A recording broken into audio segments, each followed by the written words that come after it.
ಇವತ್ತು ಪ್ರಚಾರಕ್ಕೆ ಬಂದ ಸಮಯದಲ್ಲಿ ನಮ್ಮ ಶ್ರೀರಾಮ ಗ್ರಾಮದಲ್ಲಿ ಕುಡಿಯುವ ನೀರಿನ ವ್ಯವಸ್ಥೆ ಕಲ್ಪಿಸಿಕೊಡ್ಬೇಕಂತೇಳಿ ನಮ್ಮ ನವಗ್ರಾಮ ಜನರೆಲ್ಲ ಕೇಳಕದಾರ ನಮ್ಮನ್ನ.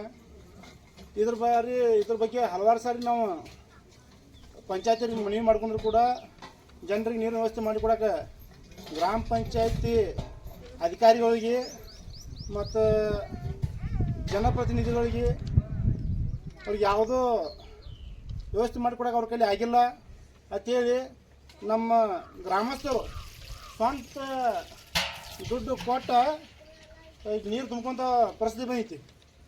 ಈ ನೀಚ ಆಯೋಗ ಭ್ರಷ್ಟಾಚಾರ ಮಾಡುವಂಥ ಅಧಿಕಾರಿಗಳು ಈ ಮತ್ತು ನಮ್ಮ ರಾಜಕಾರಣಿಗಳು ಬರೋದು ಮತ್ತು ಭಾಷಣ ಬಿಗಿಯೋದು ಹಂಗೆ ಅಂತೇಳಿ ಹೋಗಿಬಿಡೋದು. ಜನರಿಗೆ ಕುಡಿಯೋ ನೀರಿನ ವ್ಯವಸ್ಥೆ ಸರಿಯಾಗಿಲ್ಲ, ಶೌಚಾಲಯ ವ್ಯವಸ್ಥೆ ಇಲ್ಲ. ಅದ್ರ ಬಗ್ಗೆ ನಮ್ಮ ಗ್ರಾಮದವರು ಅದಂಥವ್ರು ನಮ್ಮ ಮಹೇಶ್ ಅವರು ಒಂದೆರಡು ಮಾತು ಮಾತಾಡ್ತಾರು. ಹೇಳಿ ಎಲ್ಲಿ ಸಮಸ್ಯೆ ನವಗ್ರಾಮಕ್ಕೆ ನೀರಿನ ಸಮಸ್ಯೆ ಅನ್ಕೊಂಡ ಇಲ್ಲ, ನೀರಿಂದಿಲ್ಲ, ಶೌಚಾಲಯ ಇಲ್ಲ, ಲೈಟ್ ಇಲ್ಲ. ನವಗ್ರಾಮದಲ್ಲಿ ನೀರಿಂದು ಲೈಟ್ ಇದು ಗಟಾರ ರೋಡ ಏನೂ ಇಲ್ಲ. ಇಲ್ಲಿ ಏನ್ ಮಾಡಿಲ್ಲ, ಬಂದ್ ಹೇಳ್ತಾರ ಅಷ್ಟ, ಬಂದ್ ಮಾಡಂಗಿಲ್ಲ. ಮತ ಹಾಕುವ ಅಟ್ಟ ಬರ್ತಾರು, ಆಮೇಲೆ ಬರಂಗಿಲ್ಲ.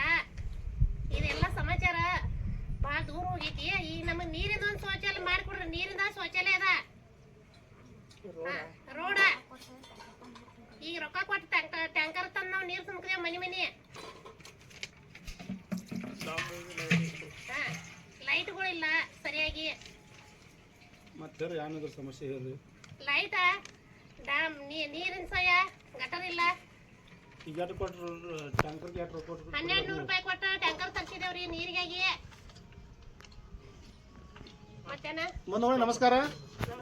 ಈ ನೀಚ ಅಯೋಗ್ಯ ಬಿಜೆಪಿ ಕಾಂಗ್ರೆಸ್ ಜನಪ್ರತಿನಿಧಿಗಳು ಇವ್ರು ಓಟ್ ಕೇಳಕ್ ಅಷ್ಟೇ ಬರ್ತಾರ ಗ್ರಾಮದಲ್ಲಿ. ಜನರಿಗೆ ಅನುಕೂಲ ಮಾಡೋದಕ್ಕೆ ಜನರ ಕಷ್ಟ ನಷ್ಟ ಕೇಳಕ್ಕೆ ಯಾರು ಬರಂಗಿಲ್ಲ. ಅದಕ್ಕಾಗಿ ಈ ಸಲ ಎಲ್ಲರೂ ನೀವು ಪ್ರಾಮಾಣಿಕ ಹಾಗೂ ಪ್ರಾದೇಶಿಕ KRS ಪಕ್ಷಕ್ಕೆ ಸಪೋರ್ಟ್ ಮಾಡ್ರಿ ಅಂತೇಳಿ ಆಶೀರ್ವಾದ ಕೊಟ್ಟು ಹೋಗ್ಬೇಡಿ. ನಮ್ಮ ಪಕ್ಷಕ್ಕೆ ಸಪೋರ್ಟ್ ಮಾಡ್ರಿ. ನೀವು ಯಾವಾಗ ನಿಮ್ಮ ಕಷ್ಟದಾಗ ನಮ್ಗೆ ಕರೀರಿ, ನಿಮ್ಮ ಕಷ್ಟಕ್ಕೆ ಬಂದು ನಿಲ್ತೇವೆ. ನಾವೀಗ ಹೋರಾಟ ಮಾಡೋದ್ರಿಂದ ನಿಮ್ಗೆ ಸ್ವಲ್ಪ ನೀರು ಬರೋದ. ಇಲ್ಲಿ ಯಾವುದೇ ಕಾರಣದಿಂದ ಈ ಅಧಿಕಾರಿಗಳನ್ನ ಜನಪ್ರತಿನಿಧಿಗಳನ್ನ ಓಟ್ ಮಾಡಿದವ್ರು ನೀವು ಪ್ರಾಮಾಣಿಕ ಮಾಡಿರಿ. ಈಗ ಅವ್ರು ಎಷ್ಟು 1000-2000 ಕೊಡ್ತಾರೆ ನಿಮಗೆ. ಕೊಟ್ಟು ಒಂದು ದಿವಸ ಬಗಲ ತೆರೆದು ಕುಂಡ್ಬೇಡ್ರಿ. ಬೆಳ್ತಾಗ 1000 ರೂಪಾಯಿ ಸಲುವಾಗಿ 5 ವರ್ಷ ಬಗಲ ಮುಚ್ಕೊಂಡು ಕುಂಡುವಂಥ ಪರಿಸ್ಥಿತಿ ಬರುತ್ತೆ ನಿಮಗೆ. ಅವರು ಹೆಂಡ ಖಂಡ ಹಾಗೂ ದುಡ್ಡಿಗೆ ಒಂದು ಯಾವ್ದು ಸೀರೆ ಕೊಟ್ಟನು ಅದು ಉಡುಗೊರೆ ಕೊಟ್ಟನ ತೇಳಿ ಅದಕ್ಕೆಲ್ಲ ಆಮಿಷಕ್ಕೆ ಬೆಲೆ ಆಗಬೇಡ್ರಿ.